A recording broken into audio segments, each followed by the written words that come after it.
Welcome back to the Practical Spirituality Podcast. We are so excited to have you on this journey with us, where we explore all elements of mind, body, emotions, and soul through the lens of everyday life. Hello, Kim. Hello, Gareth. How are you doing this evening? I am surviving. How are you?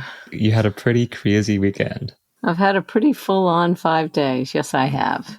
And for those of you who don't know, I was helping take care of my 2 beautiful grandchildren. Who are both under the age of 3? 3. Mm-hmm. Yeah. It's quite a handful. How quickly we forget. Yeah.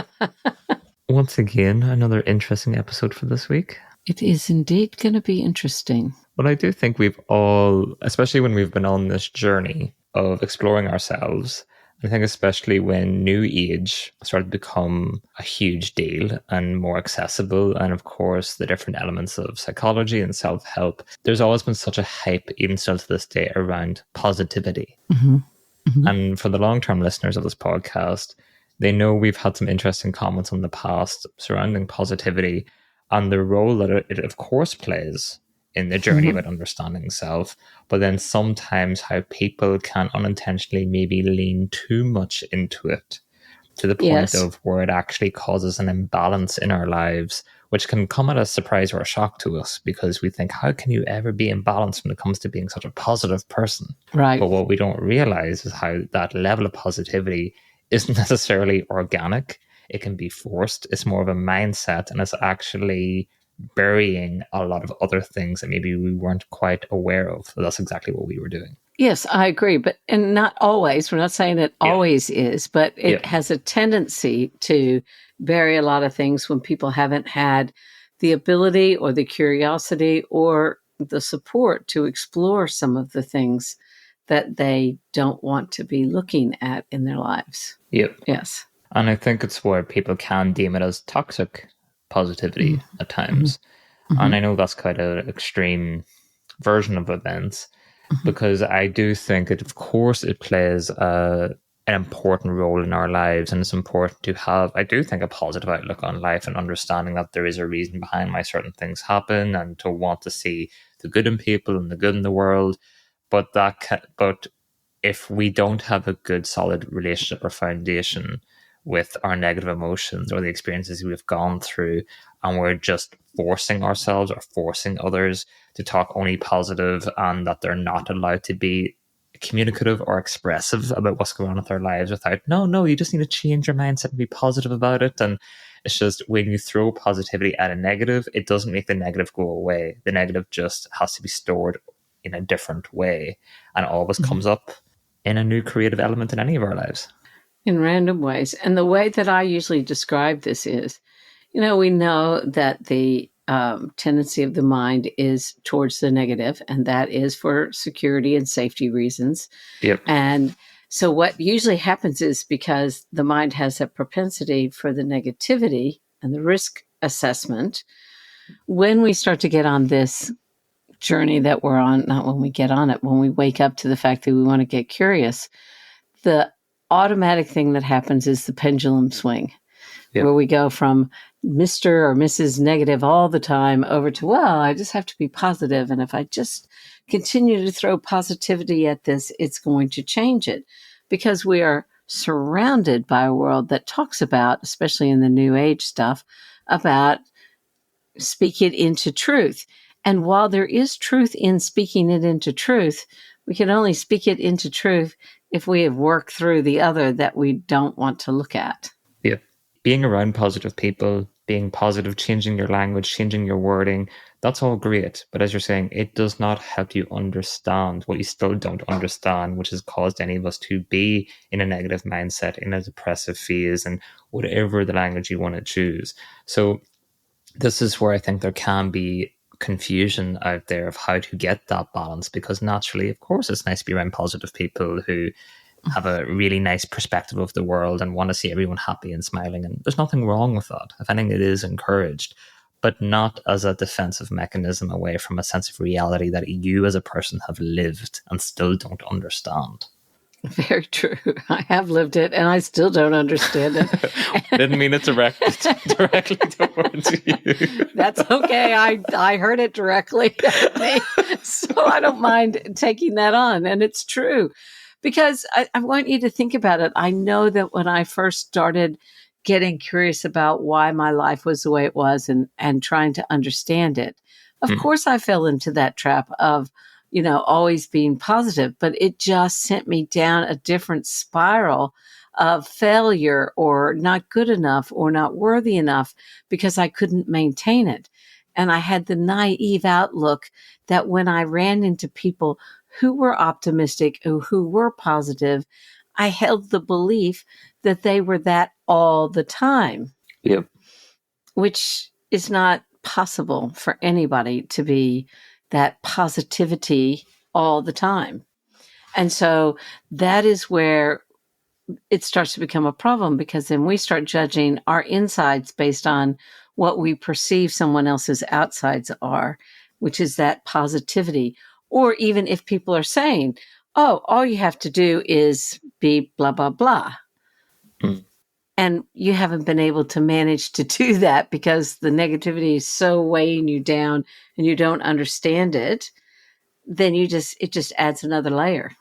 And what you just said, the reality is from many of our experiences is that when we find ourselves in tricky positions where we do find ourselves leaning into that more negative bias and we see people being so positive, even though we don't know at that stage we think that's the way they are all the time. But as you said, they're absolutely not. We can all find different examples where we've all thrown ourselves into different extremes throughout life in order to actually find the truth out. What does it actually mean for us? What does this bring up in me? And that is how we discover who we are and how we operate in this world at the end of the day. I think that's when understanding of what is an approach that has a healthy optimism about life versus, say, it being an overbearing approach in the sense of like always look on the bright side, meaning we can never allow ourselves to go to where life is actually taking us. And I think that's where we can be a bit delusional at times, where we're actually going through, and that's what puts us into autopilot modes and just put a smile on your face and avoid and keep pushing. And I think sometimes we're not always quite aware of the origins or the influences of what has put us in that position or why we do that to start with. Well, and I know so many people that have tried that, and it does tend to silence some real concerns when they haven't had an understanding of what, let's say, someone who's been dealing with depression. Yep. So if they're dealing with depression and someone's telling them always look on the bright side, or all you have to do is speak positive words all the time, well, that does not shift depression at all. No. And so that then can lead to so many other difficulties in that person's life and just compound the misunderstandings that they've already picked up and cause them to go, oh, well, I might as well just completely detach emotionally because I can't get it right anyway. Yep. Which is very dangerous for lots of people, because I think one of the most responsible things we can do here is point out that the brain does have a negative bias and that we are going to feel not positive at some point in our life, multiple points of our life. But it goes back to that, I think, unrealistic understanding that people assume that emotions are a choice. You can just choose to be happy. And as if someone's choosing to be depressed. And this is where there is a lack of education or understanding about what goes on within a person when anyone finds themselves in that position or in those phases within their lives. Like, it's not a choice. So I think when someone overly simplifies it, as you're saying, it can actually cause more damage than good. Because I think the way is not trying to force positivity into our lives or forcing it into other people's lives. To me, the positive outlook is we can work through this. There is light at the end of the tunnel, but we need to do this in stages and in sections to understand why the mind-body emotions is actually producing these emotions in this way. What's it trying to guide us towards? But us trying to smother ourselves in positivity in hopes that gives us a better understanding. I've yet to see that actually cause results that have been able to be sustained longer term to actually give us what we want. And that is the key word, sustained. Yeah. It's to be able to sustain that long term. Today, I was in a shop and I overheard two people greet each other. And it was that sickly, sweet positivity. Oh, it's so good to see. You get the falseness of it. It was like fingernails on a scratch board to me, because Yeah. I listened to this banter back and forth for about 30 seconds. And I was like, just walk away, because it sounded, the tones of their voice Yeah. was that really high pitched, happy, oh, look, everything is wonderful and great. But it just rang so false. Mm. And so I was just like, and what I love is my very first teacher years ago, I'm going to swear here, so please apologize, taught us to make sure you have your bullshit monitor on at all times. Yeah. And it couldn't have gotten louder in that moment today. And that is what false positivity does.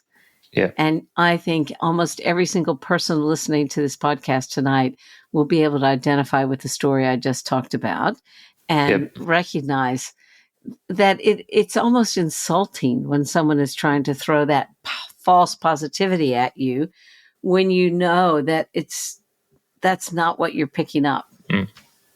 Mm. So I think it's interesting, but I think it's part of the culture that we've been brought into with social media and the self-help culture and the spirituality culture that we're in, that if we are not doing that, then we are not really working on ourselves. So what's the saying? A friend to all is a friend to none. Yes.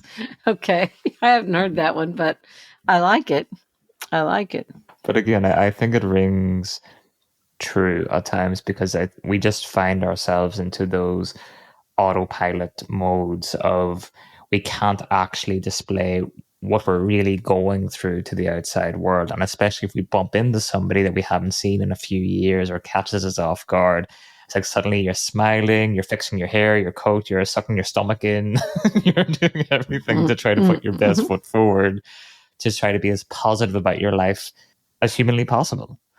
And the funny thing is, as you're saying, is that everyone can recognize that high-pitched tone of pretending to be content to see one another, but both internally are screaming, going, how do I get out of this situation? Yes, that's exactly what I picked up today. Oh my God, how did I run into this person? Yeah. So we've all been there in our own ways. And I think we all think of certain people or certain circumstances in which that has happened. But that is a social norm, is that we can't actually, if someone asks, how are you doing? We're actually not going to say, no, I hate my partner. The kids are at me recently. I'm actually in so much debt right now. I hate my job. Thanks for asking. No, it's positivity going, yeah, I have some options at work and we might be moving house. Not saying because we're bankrupt, but we might be moving house. Didn't say which direction. Is that we have to try to spin it. And the reality is that we're doing that more for ourselves, because we don't even want to say our own truth outwardly for the other person to hear, because we don't even know how to deal with what we're going through, never mind someone else asking. Or like, for example, for me, I had a full-on 5 days. And my brother actually called me today and he said, how are you going, sis? And I said, well, I just got back from 5 days of taking care of McCall and Jess's kids. And he goes, oh, so you're a happy grandma. And I said, yeah, that's not quite how I'd spin it. You're like, I'm a grandma. I'm definitely a grandmother. And I've definitely discovered that I want to be a part-time grandmother. And I love those children. There is no doubt about it. But it was just the intensity. And what I think is what we can say is, we don't have to put the doom and gloom on it, but the reality of what the situation was. I was overwhelmed. It was extremely tiring. And as much as I love these little people, it was a bit much after working full time all the time. And, I think people really appreciate reality versus the false positivity. And it allows them to be able to be honest about what's going on for them. And it kind of helps eliminate that fear of not being positive all the time, or that fear of the negativity that comes with it. And I didn't paint it as all doom and gloom. I just was like, it was, This it is was what a bit happened. much. Yeah. This is what happened. It was a bit much. I'm still recovering. Ask me next week and it'll be all happy. But this week, it's still too real. You're still in recovery. Yes. But I think that's interesting, though, because when we talk about negativity, a lot of us actually aren't expressing, because when you and I are talking about finding a balance, it's actually about expressing positive and negative experiences and everything in between. Whereas what we don't realize is that we're either often complaining, which isn't necessarily expressing about what we're actually what's going on for us or what's going on in the situation, or else we're being extremely positive to the point of toxic positivity and putting a massive spin on it. And that's not expressing either. Both are different ways of actually avoiding the core of what actually needs to be expressed that creates the change that we would actually want or desire.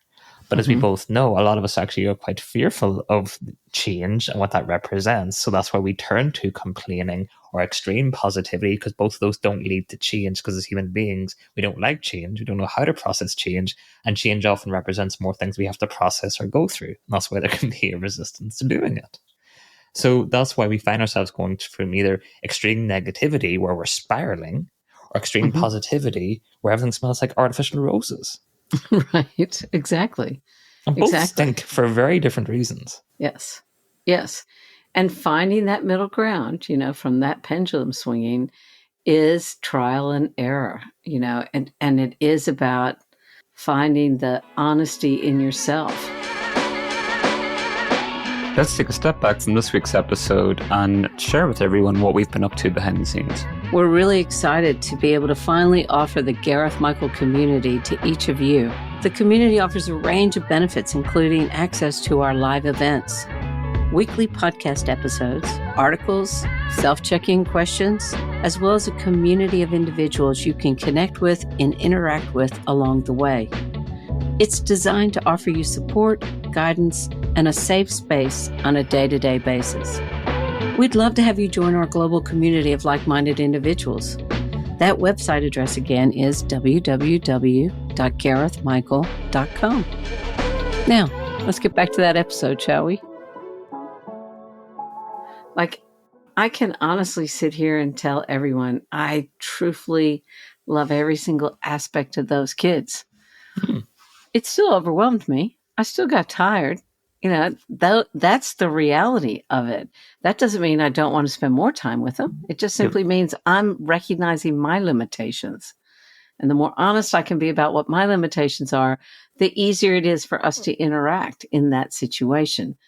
But that is the part that everybody shies away from, because we don't want to hurt the other person's feelings about the reality of being, full on for that many days. Yeah, because you're saying it's not wanting to hurt the other person's feelings, but sometimes we don't want to be honest to ourselves about what we're feeling also, and then to express that, and that becomes a risk of maybe hurting them. So I just think we have so many layers in which we are trained to be dishonest with ourselves. And therefore, when that exists, we're then pushed to either extreme to try to find a balance, which neither pendulum swing, as you mentioned there, actually achieves that. It just continues to break us down in new ways and continues to compound over many years. And so, but that goes back to what we talked about briefly earlier. So that is a societal reality that we've all been taught, those skill sets, those behaviors, those patterns. And so we can only begin to change that by going back into self. But like most things, if we find ourselves going to either extreme, it tends to be fear leading that charge more often than not. So maybe we should dive into that, of beginning to recognize what is this fear that's either pushing us into toxic positivity to the point of where it's unbearable even to ourselves sometimes, or what even the fear that pushes us into the complaining mode. I think both are very interesting angles. Well, I think also they're all very multi-layered on so many different levels as well. Yeah. It depends on our upbringing. If we've been told that these emotions that we call negative emotions, which I don't necessarily like, I just go, emotions are emotions. Yep. They're neither good nor bad, but we have labeled them negative, and we have learned that they're bad. So therefore, if you have them, there must be something wrong with you. And then we internalize that belief, which then becomes shame when we do have it.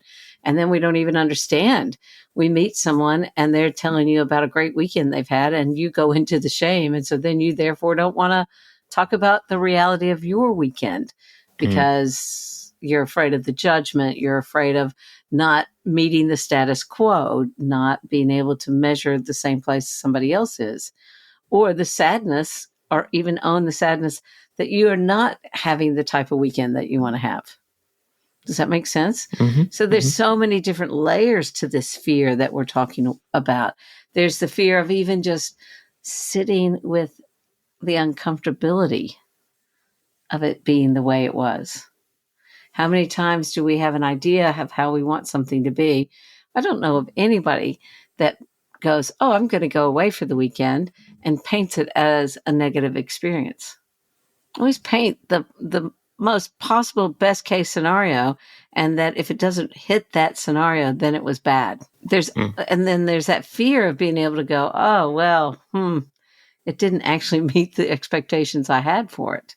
So I think recognizing all these different levels and layers of fear around the discomfort of emotions, the labeling of them, what our beliefs are around positive and negative. Yeah. Because I know you come up to me and you're super positive. And I'm like, what? You better watch yourself. Well, my radar just went on.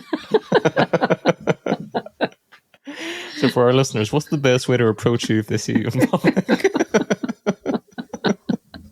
Just be real. I think being real is the answer, don't you think? Yeah. Without realizing it, we're often trying to dodge what's really going on inside of us, and we'll use either side of the spectrum in order to do that because we don't know how to process or deal with our own realities that's coming up present day. And I think when there's that much miscommunication going on internally, and then you're also being expected to play certain roles externally in the world, you can see how that's quite a storm in order to how to find your place or how to understand who you are, how to actually find peace within self. It suddenly becomes a very layered process, as you were saying. And we've all heard the different sayings that come out in life, and I think it depends on the person it's coming from, of whether it's actually said with good intention or it's actually said just, now let's end this conversation. So what I mean by that is it can Those be phrases. Certain phrases like, just be happy. Never a great one. So meaning single your entire life to just one emotion.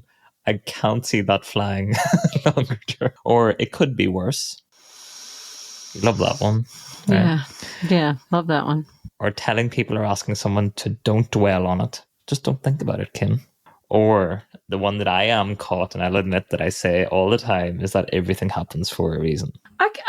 So I'm going to argue this one because, if it comes with a caveat, everything happens for a reason, I don't think it's such a bad one.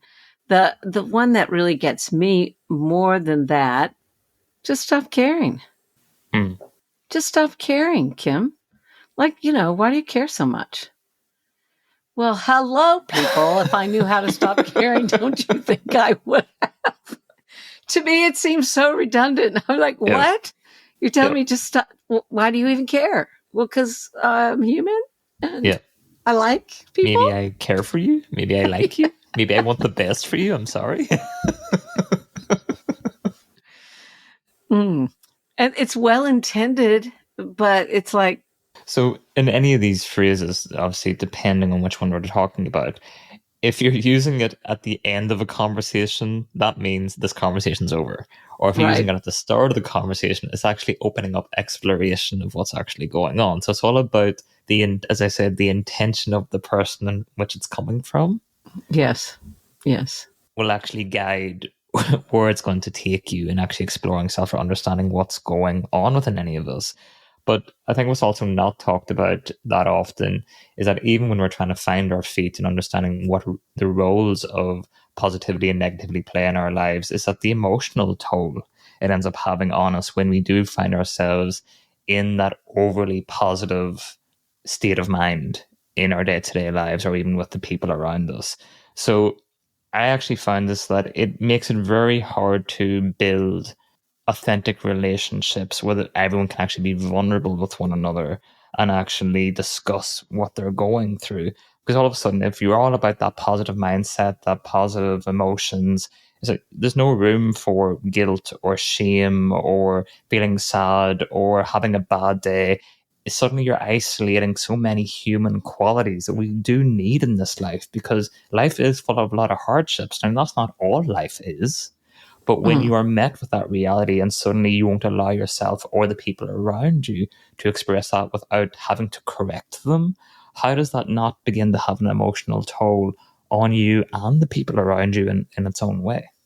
Well, it has to have that emotional toll, because it's just not possible. And basically, the minute that we're doing that, we're telling someone that they're not okay as they are or what they're experiencing in this moment. And so how can anybody gain insight if when they go to express it, it's met with guilt or shame or isolating their experience as different or not okay? They're going to naturally just add another layer of that guilt or shame or whatever it is that they've been adding to. So it's about then recognizing that there is a time and a place to have these type of conversations around the positivity or the negativity. Like if someone had said to me last night when I got home, we should be happy. We're going to spend 5 days with you. Yeah. Okay, great. I'm sorry I didn't feel that way. I mean, I did have so many moments of great happiness, but I had a lot of moments of exhaustion, and I had a lot of moments of not knowing exactly what the right thing to do. And it's not, like you said, most of us will fall into the complaining or going to the other extreme instead of just, this was the reality of what it is. Yeah, this is what I'm feeling now. It doesn't mean I'll feel this way tomorrow. Yes. And I think this is where we've all been around those people. And again, they have stuff going on in their own lives. So it's not a judgment, but it's, you could see how someone might say to you, well, a lot of people would wish to have grandkids, Kim. Why are you complaining? Yes, a lot of people are robbed of that. Yes. A lot of people don't even get a chance to see their grandkids. They live in different countries. And it goes back to what you said about even the examples you would have used. And there's kids in Africa that wanted that food, Kim. Eat your food. Yes. But yes, I mean, people would say that to me. And that is, they unintentionally shaming you for having feelings. And I think that is the part about what we're saying about the out of balance of positive and negative. And instead of having to label whatever we're feeling as positive or negative, can we just accept that they're all emotions and that every layer of emotion has something that it can teach us if we're paying attention to it? But I think it's kind of like how that level of positivity can cause so much blindness as well. Because even going back to that other example or quote we've all heard, that love is blind. And it kind of can be similar if we find ourselves practicing toxic positivity or an overwhelming amount of positivity. It's that as if the person can do no wrong. So it's this like we're actually gaslighting reality for everyone. So if someone, like if one of your grandkids did something or hit the other child, and it's like, oh, they didn't mean to, they didn't mean that, they were just doing this or they're just doing that, or they're putting a positive spin on something actually very negative that just happened. Do you get what I mean? It's actually like you're starting to gaslight not just a person, but reality. The reality like of the situation. And completely discounting the effect it had on the other person as well. And so you're basically saying the other person doesn't really exist or doesn't really count. And like one of the key things and one of the reasons it was so overwhelming, and, you know, just so that the listeners have some background, when my daughter-in-law had her second child, I came and stayed for a week. And I believe that their oldest child started to associate me with a parent leaving. So when I now show up at the house, his immediate reaction is, no, Grandma, no. Okay. That's not personal. But when you hear it for 5 days straight, you start to feel it a little bit personally. And that is not saying, I'm not going to gaslight myself and saying that doesn't hurt, even though I intellectually understand why this child is reacting the way he is reacting. It's still, there's going to be those moments when I'm exhausted that feeling comes through and someone going, oh, but he doesn't really mean it. Well, on one level I do, but there's another part of me that goes, well, But he's wait a still minute. saying it. He's still saying it. It's still hitting at that area where it really hurts. Yeah. And I think that is where we then start to get the richness of it, because it points to an area that there's still wound in me. I'm able to freely discuss that and not place blame on him. I do logically understand why he's doing it, but thank you, my beautiful little guy, for showing me where I still have some wounds to look at. Yep. Could have waited a little while, but that's okay.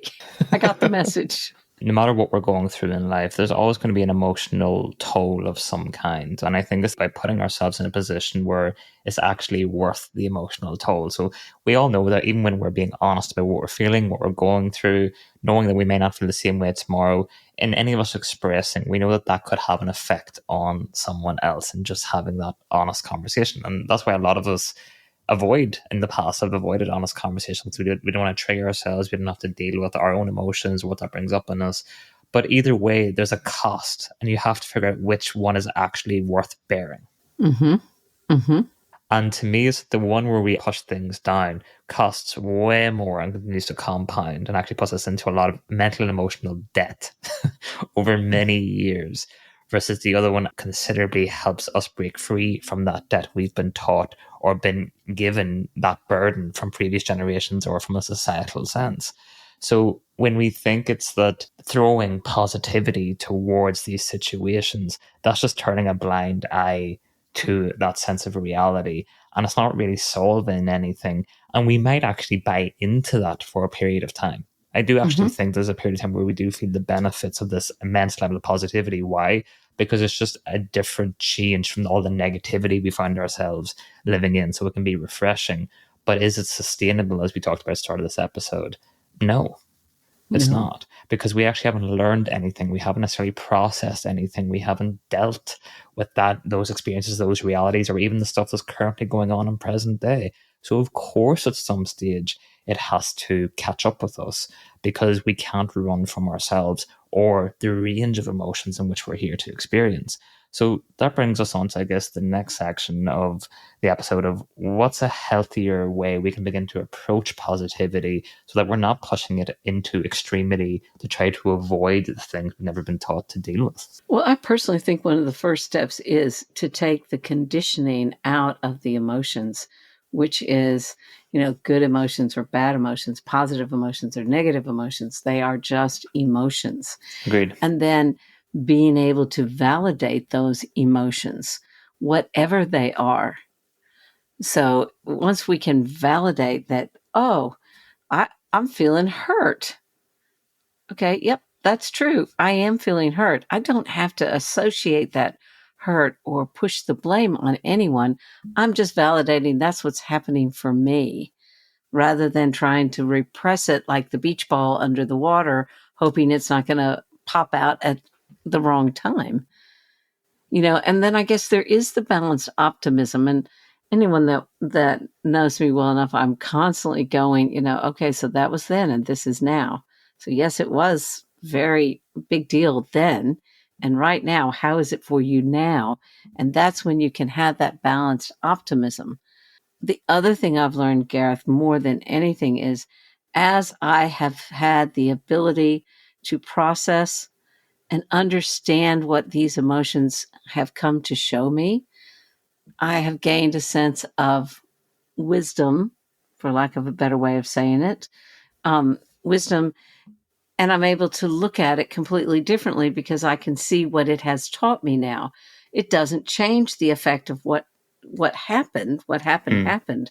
But I've gained a new perspective once I've understood what those emotions meant at that time. So those are just a couple of the things that I know, but also one of the other huge beginning steps is learning that active listening, because so few people actually listen actively. They listen to respond instead of just being present and listening and having empathy for what that other person is experiencing in that moment.